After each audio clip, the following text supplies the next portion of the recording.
Hello guys, study 90 पर आपका welcome है गाइस। आज अपनी हिंदी की क्लास है जो हमें आगामी करनी है और हम पीछे की वार्ता जो करते आ रहे हैं आज धीरे धीरे अपने आगामी बढ़ाएंगे और जानेंगे आज की कुछ संज्ञा के कुछ और भेद। कल हमने कुछ भेद पढ़े थे गाइस, व्यक्तिवाचक पढ़ा था गाइस, भाववाचक पढ़ा था और कुछ आगे के भेद आज पढ़ेंगे और डीपली जानते चलेंगे। यह class UP constable, UP SI या फिर यूपी या फिर अदर एग्ज़ाम कोई भी है, आप उसके लिए प्रिपेयर कर सकते हैं बिना टेंशन, बिना रुकावट के। आप किसी भी प्रकार की यह क्लास ले सकते हैं, टेंशन ना लें। मेरी क्लासें आप लेते चलें, मैं आपको धुआंधार क्लासें पढ़ाता चलूँगा। जानते हैं आज भाववाचक संज्ञा का पहले निर्माण जानते हैं। हमने लास्ट भाववाचक संज्ञा जानी थी गाइस, तो जानते हैं भाववाचक संज्ञा और फिर जानेंगे धीरे धीरे बातें इनके बारे में है क्या होता है। सीधे पॉइंट ऑफ व्यू से बात करते हैं गाइस और जानते हैं अपना नेक्स्ट आज का क्वेश्चंस। भाववाचक संज्ञा, भाववाचक संज्ञाओं का निर्माण यानी कि बनना। जातिवाचक संज्ञा, विशेषण। तो भाववाचक संज्ञा का निर्माण जातिवाचक संज्ञा, विशेषण, क्रिया, स्वरनाम और अव्यय शब्दों से बनती है।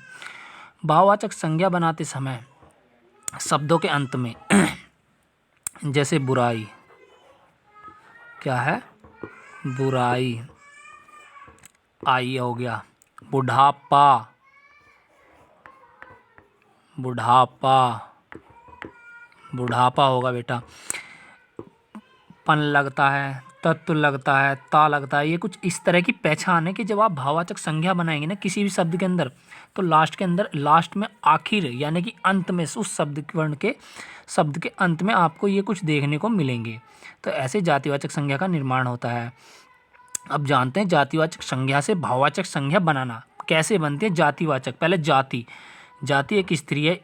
जातिवाचक संज्ञा स्त्री, स्त्री में एक लड़की भी हो सकती है, एक महिला भी हो सकती है। तो स्त्री का भाववाचक क्या होगा, स्त्रीत्व। स्त्रीत्व क्या उसे आप पकड़ सकते हैं, क्या आप उसे देख सकते हैं, नहीं। स्त्रीत्व, मनुष्यता में आदमी भी आ सकते हैं, बच्चे बूढ़े सभी आते हैं और मनुष्यता आप नहीं देख सकते। शस्त्र देख सकते हैं आप, शस्त्रीयता नहीं देख सकते। पशु देख सकते हैं, पशुता नहीं देख सकते आप। और पशुता जातिवाचक कैसे है, इसमें हर तरह के जानवर हैं इसलिए है पशुता। तो इसी तरह के मैंने आगे भी रखे हैं, मैं ज़्यादा नहीं आपको पढ़ाना चाहता हूँ। जैसे जाति है, जाति हर तरह की होती है, लेकिन जातीयता एक भाव का है। बच्चा, बचपन एक भाव है और बच्चा एक जातिवाचक है। छोटा बच्चा, बड़ा बच्चा, इस तरह की हो सकती है। तो मैंने आपके पास ये पॉइंट ऑफ व्यू अपने रखे हैं, आप इन्हें पढ़ लेना, अपनी गाइडलाइंस कर लेना गाइज, ये रखे हैं। अब आगे जानते हैं, मैं आपको 2 से 4 पढ़ाता चलूँगा और बताता चलूँगा आपको, आप खुद जान लेना कि यह क्या है और क्या नहीं है। विशेषण से भाववाचक संज्ञा बनाना, विशेषण से भाववाचक संज्ञा बनाना। पहले हम भावीवाचक बनाते हैं, विशेषण से भाववाचक संज्ञा कैसे बनाते हैं। जैसे लघु, लघुता, लघुत्व, लाघव। एक, एकता आप नहीं देख सकते, नहीं पकड़ सकते, लेकिन एक भाव एकता, एकत्व। खट्टा खा सकते हैं, खटाई भी खा सकते हैं, लेकिन खटाई ये मोस्ट इम्पोर्टेंट है। खटाई ये आप नहीं खा सकते, लेकिन भाव है एक। खट्टा, खटाई। गंवार, गंवारपन। बूढ़ा, बुढ़ापा। मैंने कहा था ना पीछे कुछ तरह का आता है, कुछ पीछे भाववाचक में इस तरह का आता है, ये देखो ई भाववाचक।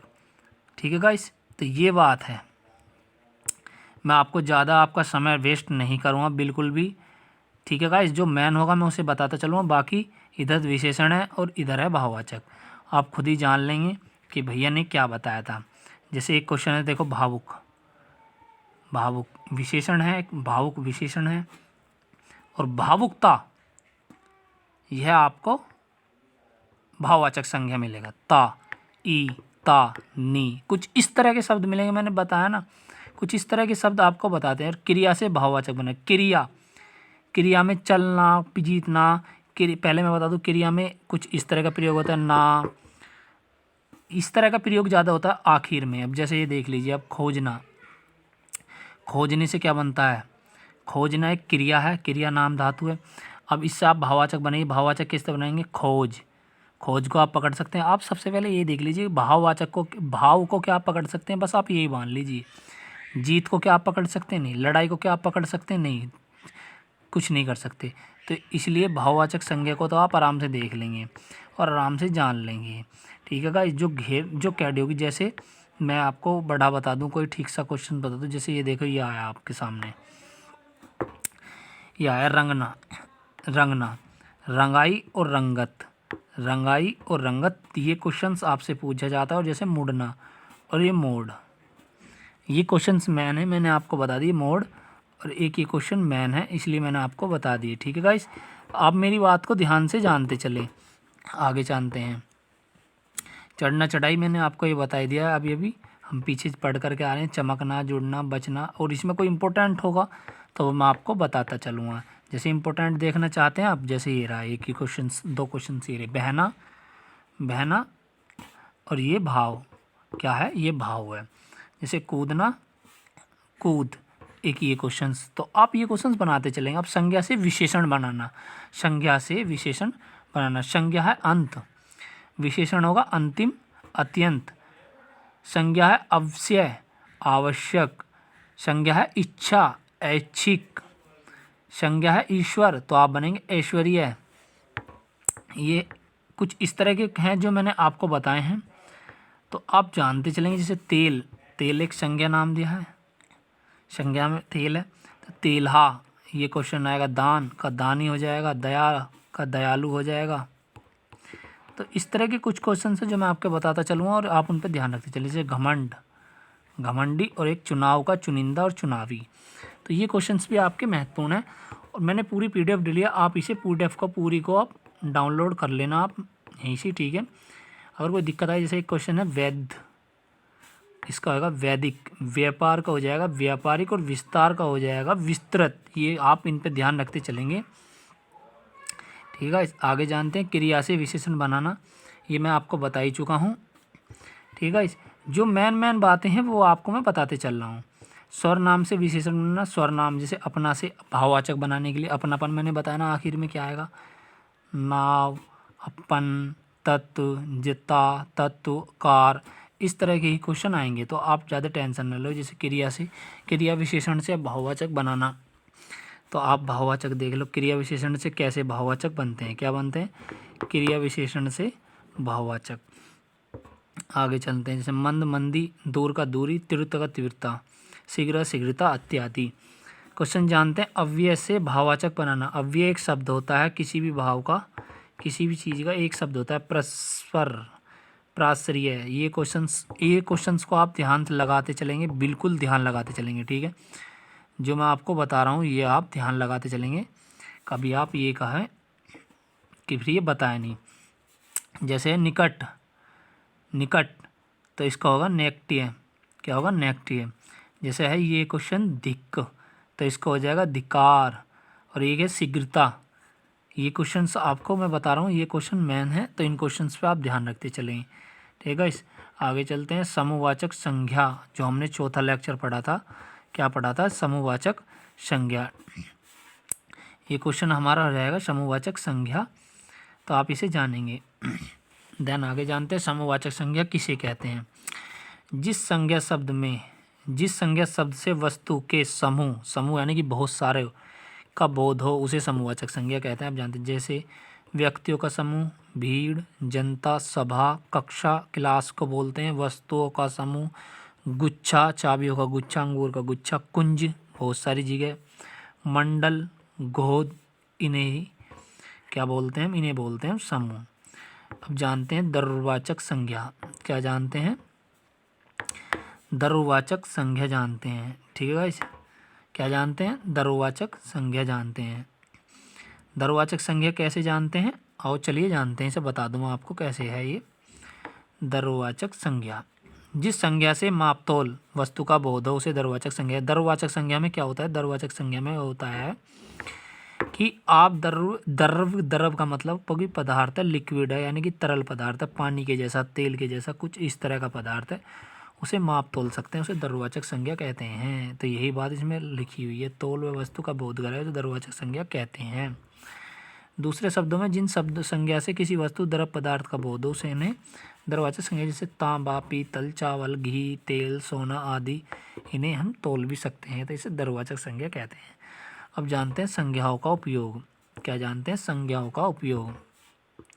संज्ञाओं का उपयोग, संज्ञाओं के प्रयोग में कभी कभी उलटफेर भी हो जाता है। कुछ उदाहरण यहाँ इस प्रकार हैं, ये क्वेश्चन से आपको महत्वपूर्ण है ये जानने का। जैसे जातिवाचक संज्ञा और व्यक्तिवाचक संज्ञा, इसे पढ़िए।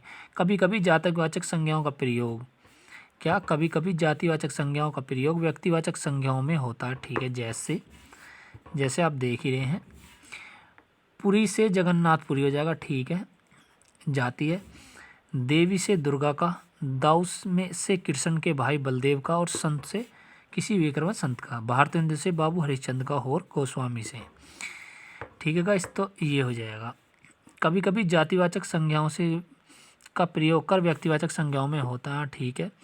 जैसे पुरी से जगन्नाथ का मैंने अभी आपको पढ़ाया ही है। अब जानते हैं व्यक्तिवाचक संज्ञा से जातिवाचक संज्ञाओं में कैसे बदलती है। कभी कभी, यानी कि कभी कभी जातिवाचक संज्ञाओं का प्रयोग अनेक व्यक्तियों के अर्थ में होता है। जैसे किसी वस्तु का असाधारण गुण या धर्म दिखाने के लिए किसी किया जाता है, जैसे ऐसी अवस्था में व्यक्तिवाचक संज्ञा जातिवाचक संज्ञा में बदल जाती है। जैसे गांधी अपने समय के कृष्ण थे। गांधी एक व्यक्ति थे, लेकिन दूसरे में किस में बदलते? कृष्ण। कृष्ण एक भगवान है, परमात्मा है, और जातिवाचक किसी चीज़ का बोध कराती है, तो बदल के कृष्ण किस में बदल गए? जाति में। यशोदा हमारे घर की, यशोदा एक जाति है, हमारे घर की लक्ष्मी है, अब लक्ष्मी में क्या बदल गए? जातिवाचक। तुम कलयुग के भीम हो, कलयुग एक व्यक्तिवाचक और भीम हो इत्यादि। भाववाचक, भाव आप जानते हैं, भाव पकड़ रहा या देखा नहीं जा सकता, यही बात है जो मैंने आपको बतानी थी। अब लिंग के अनुसार, लिंग के अनुसार, लिंग भी जानते हैं, लिंग दो होते हैं, ठीक है गाइस। नर खाता है, नर खाती है, लड़का खाता है, लड़की खाती है। इन वाक्यों में नर पुल्लिंग है और नारी स्त्रीलिंग है, दो ही लिंग होते हैं, मैंने बताया। लड़का पुल्लिंग है और लड़की स्त्रीलिंग है। इस प्रकार लिंग के आधार पर संज्ञाओं का रूपांतरण होता है, यानी कि रूपांतरण का मतलब बदलती। वचन के अनुसार संज्ञा जान लेते हैं। लड़का खाता है, लड़के खाते हैं, लड़की खाती है, लड़कियां खाती हैं, एक लड़का जा रहा है, 3 लड़के जा रहे हैं। इन वाक्यों में लड़का शब्द एक के लिए आया है और लड़के शब्द अधिक के लिए आया, यानी कि जो लड़का है, जो यहाँ पर ऐसा इस तरह लिखा है जैसे लड़का, तो एक बोला जाएगा, और जहाँ पर लिखा है लड़के, तो वो 2 के लिए अधिक के लिए बोला जाएगा। जैसे ये लड़का और ये लड़के ज़्यादा के लिए, लड़की 1 के लिए और लड़कियां 1 से अधिक के लिए वृहत लगता है, ठीक है गाइस।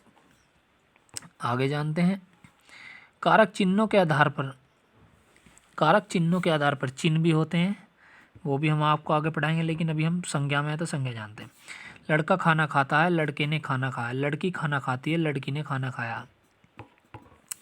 इन वाक्यों में लड़का खाता है में लड़का पुल्लिंग है, ठीक है, और लड़के ने खाना खाया में भी लड़के पुल्लिंग एक वचन है।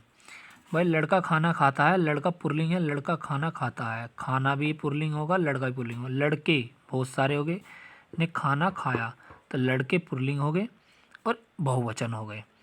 बहुत सारे हो तो बहुवचन हो जाएंगे। ये पूरे में वही बात लिखी है, मैं आपको ज़्यादा नहीं बकवास सुनाना चाहता।